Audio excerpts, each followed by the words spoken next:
மேகமாய் வந்து போகிறேன் வெண்ணிலா உன்னை தேடி யாரிடம் தூது சொல்வது என்று நான் உன்னை சேர்வது என் அன்பே.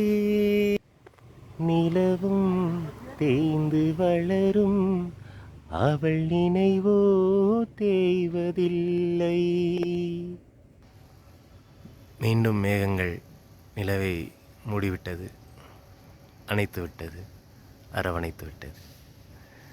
மேகமும் நிலவும் பிரிவதும் இல்லை, சேர்வதும் இல்லை. ஆனால் தழுவுவது மட்டும் தொடர்கிறது, தொடர்கதையாகிறது. நிலவும் பெண்ணும் ஒன்று.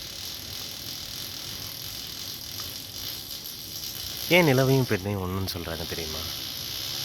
நிலவு போல் பெண் தேய்ந்து வளர்றா அப்படிங்கிறது இல்லை.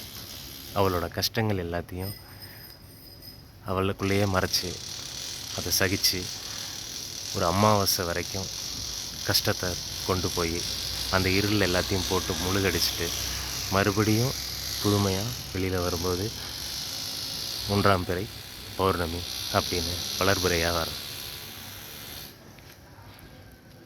பெண்ணும் நிலவும் ஒன்று. ஒரு கவிதை சொல்லலாமே. நிலவே, நீ தூரத்தில் இருப்பதால் என்னை பார்க்கிறாயா என்று தெரியவில்லை. நான் உன்னை மட்டுமே பார்க்கிறேன்.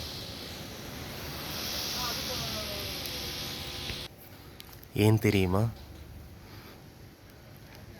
ஒருவேளை என்னவள் ஏதேனும் தூது உன்னிடம் சொல்லியிருப்பாளோ என்று. என் அவளின் தூது ஏதும் உன்னிடம் இருப்பின் அதை என்னிடம் தந்துவிடு. மறைக்காதே, மேகத்தினுள் ஒளிக்காதே. நிலவே, என் அவளின் தூது என்னவென்று கூறுவாயா?